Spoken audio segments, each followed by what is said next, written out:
what I really came down here for is this. I've heard a whole lot of people in here talking tonight about this group and that group and domestic violence and blacks, these minorities and that minority. What I want to know is, when are you all going to start standing up for the majority? And here's who the majority is. I'm the majority. I'm a law-abiding citizen who's never shot anybody, never committed a serious crime, never committed a felony. I've never done anything like that. But it seems like every time we have one of these shootings, nobody wants to put the blame where it goes, which is at the shooter's feet. You want to put it at my feet. You want to turn around and restrict my right, constitutional right that's spelled out in black and white. You want to restrict my right to buy a firearm and protect myself from some of the very people you're talking about in here tonight. It's ridiculous. I don't think Rod Serling could come up with a better script.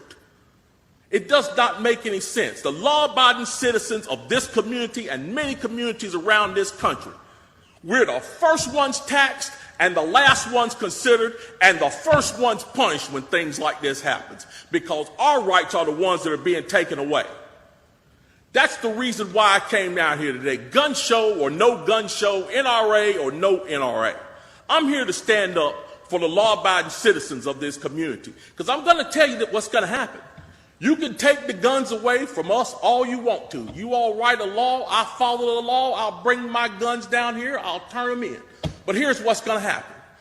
The Crips and the Bloods on the other side of town, they're not going to turn their guns in. They're going to hold on to them. And what's going to happen when you have to send the police down there to go take them? The police can barely enforce the law as it is. As what I see, we demonize the police, criminalize and vilify the police, and we make the criminals into victims. And we're talking about restricting guns? How are you going to do that? How are you going to do that when the police department's already hamstrung? You're not going to be able to go down here and take these guns from these criminals. So the criminals are going to hold on to their guns. They're still going to have them. They're still going to break in my house, and they're still going to shoot me with them. And guess who's going to be the one that suffers? It's going to be me. Well, I'm here to tell you tonight, it is not going to happen without a fight. And when I say fight, I don't mean shots fired. I don't mean fist thrown. I mean I'm going to come down here to this city council and raise hell just like these loonies from the left do until you listen to the majority of the people in this city. And I am the majority. The majority of the people in this city are law-abiding, and they follow the law, and they want their constitutional right to be able to bear arms. They want to be able to go to the gun show and buy a hunting rifle or a sport rifle. There are no military-grade weapons sold at the gun show. An AR-15 is not a military-grade weapon. Anybody that would go into combat with an AR-15 is a fool. It's a semi-automatic .22 rifle. You'd be killed in 15 minutes in combat with that thing.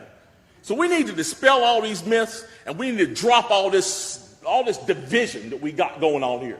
Because the bottom line is, when that Second Amendment was written, whether the framers liked it or not, they wrote it for everybody. And I am everybody. And the law-abiding citizens of this city are everybody. And we want our rights, and we want to keep our rights. And by God, we're going to keep them, come hell or high water.